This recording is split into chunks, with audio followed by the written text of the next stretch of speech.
আর পহেলা জানুয়ারি যত না মদ বিক্রি হয়েছে, অনলাইনে খালি কলকাতার বুকে 22,000 নিরোধ বিক্রি হয়েছে। তো পালন করা। আপনি চলুন, আমি আপনার মালদার কালিয়াচকের কথা বলবো না, কলকাতার কথা বলছি। কলকাতার বুকে, মালদা টাউনের বুকে হাজার হাজার মুসলমান যুবক যুবতী 25শে ডিসেম্বর ক্রিসমাস পালন করেছে, সেখানে ব্যভিচার করেছে। যদি আমার উপরে কারো দাগ রাগ থাকে, গালি দেন, কিয়ামতের ময়দানে আপনাকে দেখে নেব। আল্লাহ যেন আপনাকেও দাঁড় করায়, আমাকেও দাঁড় করাবেন, আল্লাহর কাছে হিসেব দেবে। আমি বলিনি, মিডিয়া বলছে, খুলে দেখুন। ভারতের মিডিয়া, পশ্চিম বাংলার মিডিয়ারা সম্প্রচার করেছে, খবর প্রকাশ হয়েছে, পেপারে এসছে। একদিনে ওই 25শে ডিসেম্বর আর পহেলা জানুয়ারি যত না মদ বিক্রি হয়েছে, অনলাইনে খালি কলকাতার বুকে 22,000 নিরোধ বিক্রি হয়েছে। আপনারা হাসছেন, হাসির কথা নয়, এটা দুঃখের কথা। ওই জায়গায় ওই নিরোধে ব্যভিচারে জড়িত আছে আপনার আমার ঘরের বেটা বিটিরা, আমাদের সন্তানরা জড়িত আছে। আমার ভাই, আমি ভয় খাই না আল্লাহকে ছাড়া কেউ কি। আমি জানি বেঈমানের চোখ পড়বে আমার ভাষার ওপরে, বেঈমানের চোখ পড়বে আমার ওপরে। তারা চাইবে একে যে কোনো ভাবে ক্যাপচার করতে। আল্লাহর কসম, একটা ইয়াসিনের গলাকে দাবাবে, একটা ইয়াসিনকে গুলি করে মৃত্যু করে দেবে, মার্ডার করে দেবে। আমি শহীদের মর্তবা পাবো। আল্লাহ যেন আমার মতো 100টা ইয়াসিনকে এই ভারতের বুকে দাঁড় করিয়ে দেয় প্রতিবাদ করার জন্য হারাম হালালের পক্ষে। জোরে বলুন ইনশাআল্লাহ। আমার ভাই, আপনি জানেন আপনার কত বড় ক্ষতি করছে। এখানে বলতে পারবেন, আপনারা ঈদের নামাজ পড়েন না? পড়েন। এখানে যারা মালদার খ্রিস্টান আছে আপনাদের কালিয়াচকে আশেপাশে, তারা আসে তো ঈদের নামাজ পড়তে? তোমার মুখে মুতে, প্রকাশ্যে বলছি, তোমার মুখে মুতবে, তোমার ঈদের নামাজে সে পেশাব করে আসবে না।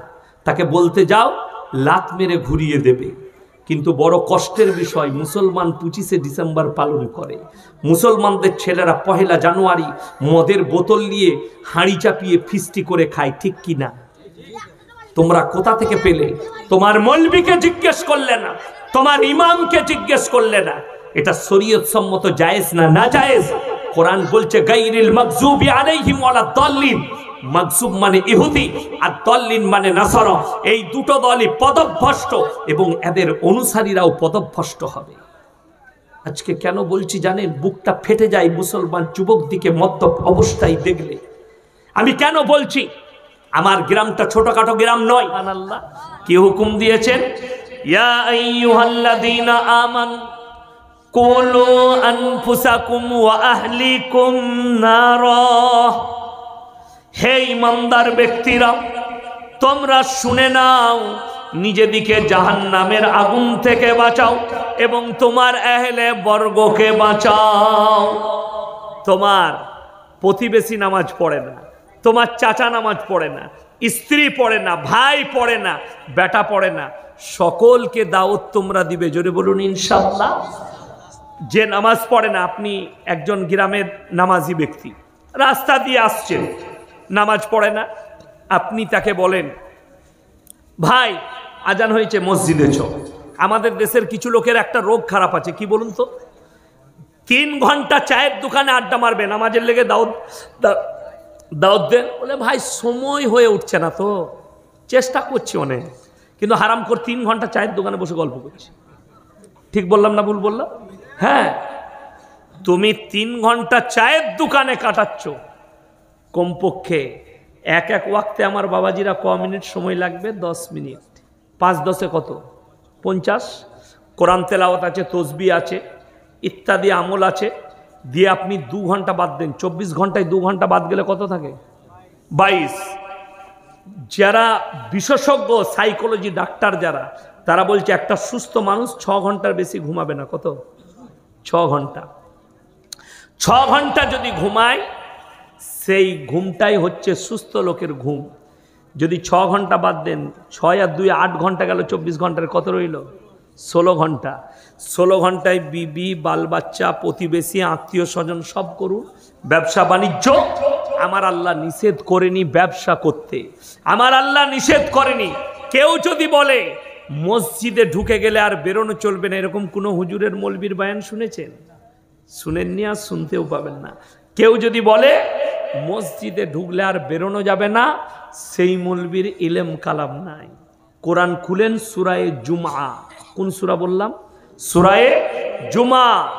ইয়া আইয়ুহাল্লাযীনা আমানু ইযা নুদিয়া লিস-সালাতি মিন ইয়াউমিল জুমআ ফাসাউ ইলা যিকরিল্লাহি ওয়া যারুল বাই যালিকুম খায়রুল লাকুম ইন কুনতুম তা'লামুন।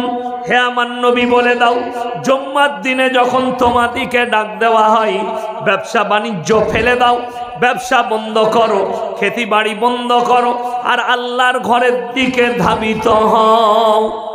ছুটে চলে এসো, আল্লাহর ঘরে প্রবেশ করো।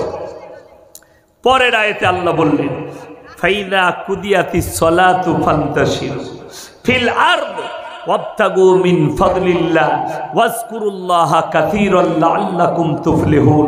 হে আমার নবী, তাদেরকে বলে দাও, শুনিয়ে দাও, যখন নামাজ হয়ে যাবে আবার তোমরা হালাল রুজির সন্ধানে পৃথিবীতে ছড়িয়ে পড়ো। জোরে বলুন সুবহানাল্লাহ।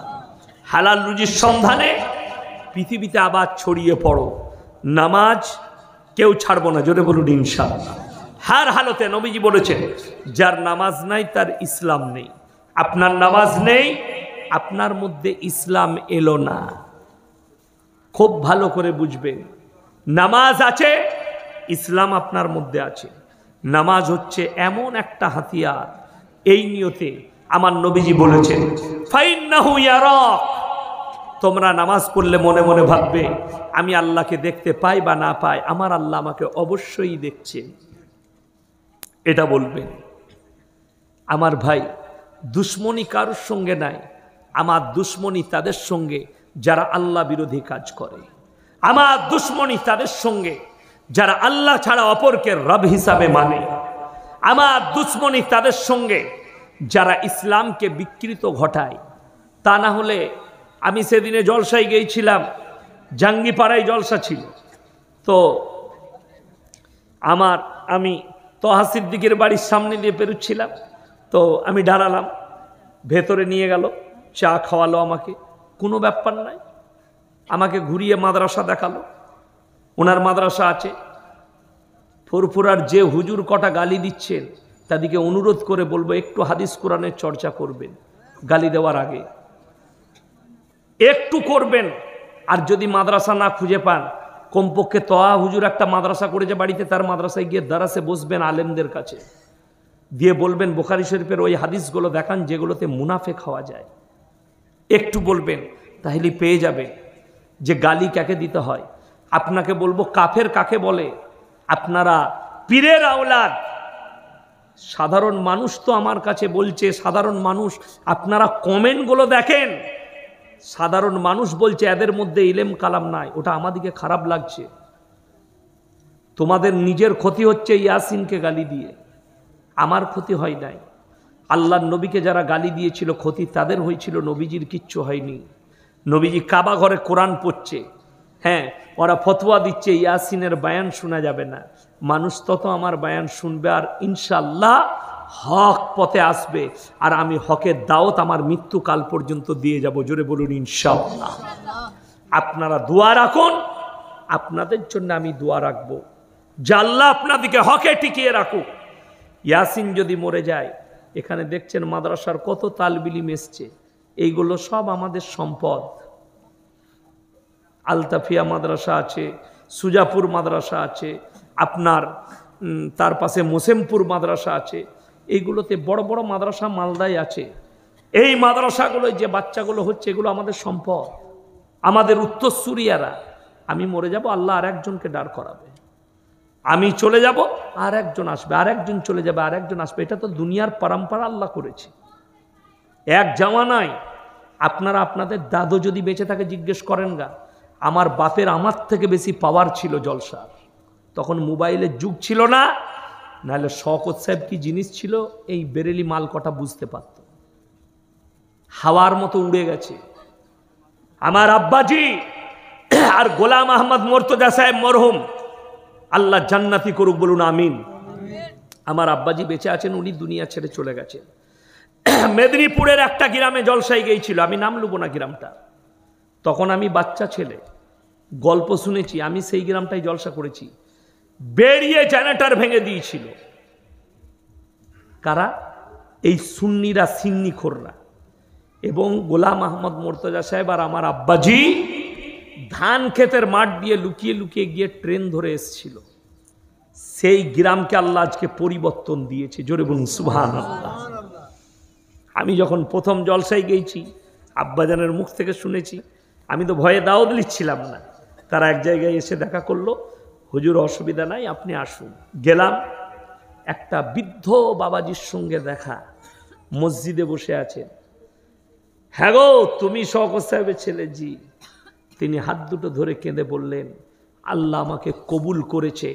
আমি সর্বপ্রথম শওকতকে লাঠি নিয়ে মারতে গিয়েছিলাম, আমার বয়স 95 বছর। এখন তিনি আমার অন্তরের মানুষ। আমি শিরক বেদাত বুঝতে পেরেছি, কুফরি থেকে সরে এসেছি। আমাদের হুজুররা লাচিয়েছিল, এই দুটো বক্তাকে পেলে বেরিয়ে মেরে দিবি। আমি বললাম, তারা কোন আলেম যারা একটা আলেমকে মারতে বলে? আর আমি আপনাকে বলে যাচ্ছি, যে দরেলি আলেম হোক, সম্মানের সঙ্গে কথা বলবেন, গালিগোলজ করবেন না। যেহেতু আল্লাহ তার মধ্যে যে কোনো ইলিম দিয়েছে, কোরআন আছে, গালিগোলজ করবেন না। আমার সঙ্গে হচ্ছে, আমাকে গালি দিচ্ছে, আমি বুঝে নেব। ফুরফুরার হুজুর দিকে কেউ গালি দিবেন না, তারা পীরের আওলাদ, তারা ভুল করছে, আল্লাহ তাদের জবাব আল্লাহর তরফ থেকে আসবে, তারা হক বুঝতে পারবে। ওই তো বললাম, একজন পীরজাদা বলেছেন যে ইয়াসিন কিয়ামে বসেছিল, দাঁড়ায়নি, তো কি হয়েছে? সে বসে বসে নবীকে দরুদ পাঠ করেছে, তা বলে তাকে লাদ মেরে স্টেজ থেকে ফেলে দিবে? আর আমি যদি বলি, কিন্তু আমি এ ভাষা বলবো না, আমি একটাই কথা বলেছি যে তুই নিজের শরীরটাকে একবার আয়নাতে দেখবি। তুই যে আমাকে ফেলবো বলছিস, আমার পায়ের সমান তোর শরীরটা, তো আমাকে ফেলবি কি করে লাদ মেরে? তুই তো নিজে পড়ে যাবি। কষ্টের বিষয় এটা, আমি হাসির কথা বললাম, কিন্তু দুঃখ হচ্ছে আপনাদিকে বলে যায়, কেউ যতগুলো ভাই বসেছেন, আপনার স্ত্রীকে গালি দিবেন না, প্রতিবেশীকে গালি দিবেন না, সন্তানকে গালি দিবেন না, বোনকে গালি দিবেন না, বিটিকে গালি দিবেন না, ভাইকে গালি দিবেন না, প্রতিবেশীকে গালি দিবেন না। আপনার ঘরে যে কাজের লোক আছে তাকেও গালি দিবেন না। আমি কিরকম লোক, ইয়াসিন কি আর ইয়াসিনের বাপ কি, এই গুটকাখোররা কি বলবে? আমার একটা কার্টুন তৈরি করে দিয়েছে, ইয়াসিন ডাবচোর, দিয়ে মনে করছে দিনকে রুখে দেবো। আমি কি লোক? আমার ড্রাইভারকে দেখে তোমরা অনুভব করো, তোরা একজনাকেও পরিবর্তন করতে পারিসনি, গাল আর গোলস শিখাইছিস। যে ছেলেটা লরি চালাতো, হাতে বালা পরতো, আমার ড্রাইভার, আজকে আসেনি বলে তাই। এখন আমার থেকে, আমাকে তো আল্লাহ দাড়ি দেয়নি, তার চাপ দাড়ি। জিজ্ঞেস করুন যারা দেখেছে, জীবনে মাদ্রাসার মুখ দেখেনি, তাকে আমি কোনোদিন দাওয়াত দিইনি। কথা শুনেলেন, এরপরে সঙ্গ দোষে লোয়া ভাসে। যদি সঙ্গ ভালো হয়, লোয়াটাও ভেসে যাবে, মানুষটাও ভালো হবে। আমি কি মানুষ? আমি জীবনে আমার ড্রাইভারকে বলিনি যে তোকে গাড়ি থেকে নামিয়ে দেবো, দাড়ি রাখ। আমি জীবনে দাওয়াত দিই নাই তাকে। কেন?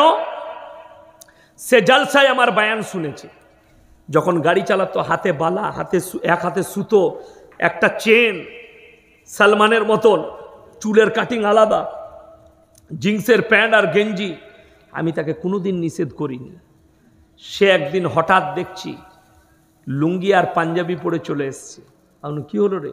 হাতে দেখছি বালাও নেই, হাতে দেখছি চেনও নেই, হাতে দেখছি আপনার দড়িও নেই। কি হলো? বললে, হুজুর আমি কালকে যা বায়ান শুনলাম আপনার, আমার ভয় লেগেছে, আমি আর কোনোদিন এসব করব না, আজ থেকে আর দাড়ি কাটবো না। আমি নামাজে, মগরিবের নামাজে আল্লাহর কাছে চোখের পানি ফেলালাম, আল্লাহ তুমি কবুল করেছো, জোরে বলুন আমিন। আজকে তাকে দেখলে মৌলবি ছাড়া ধরতে পারবে না। আর এদের ভাষায়, এদের ব্যবহারে, এদের চেলা চম্পটরা প্রত্যেক দিন 100 জন মা বোন তুলে ফোন করে গাল দিচ্ছে। এদিকে পীর বলেন, আমি চিন্তা করি এই সুন্নি বেরেলি, এদের চরিত্র যদি এত খারাপ হয়, আহমদ রাজা খান বেরেলি সে কতটা চরিত্রহীন ছিল, তারপরে এরা এরকম হয়েছে। এদের যে বড় পীর তার চরিত্র নিশ্চয় খারাপ ছিল বলেই এরা এত নোংরা হয়েছে। এরা গালিগোলজ দিচ্ছে, কোরআন হাদিসের দলিল নেই।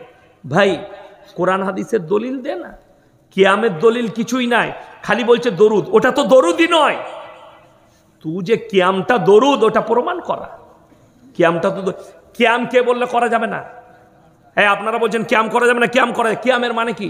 কিয়ামের মানে দাঁড়ানো। কিয়ামের মানে কি? দাঁড়ানো। তো আমরা নামাজে তো কিয়াম করি, করি না? নামাজের দাঁড়াই না নিয়ত বাঁধার জন্যে নামাজে দাঁড়ায়, তো কিয়াম করা হলো। কিন্তু দাঁড়িয়ে নবীকে সালাম পাঠানোর দুটো মতলব বললাম। এক হচ্ছে যেটা পড়া হয় এটা যে দরুদ, তার হাদিস কোরআন থেকে প্রমাণ দাও। দ্বিতীয় নম্বর এই নিয়তে পড়া যে এটা আল্লাহর নবী হাজির নাজির, আল্লাহর নবী আলিমুল গাইব, গাইবের খবর জানেন। এই দুটো বিশ্বাস করে যারা পড়বে সম্পূর্ণ হারাম, কোরআন বিরোধী কাজ, রসুল বিরোধী কাজ, আল্লাহ বিরোধী কাজ। তার তিনটে দলিল দিলাম। এক হচ্ছে আল্লাহর নবীর বিবি মা আয়েশার ওপরে ব্যভিচারের তহমত লেগেছিল, নবী জানতে পারেনি যে তহমতটা মিথ্যা। যদি হাজির নাজির হতেন, গাইবের খবর জানতেন, তাহলে নবীজি জেনে যেতেন।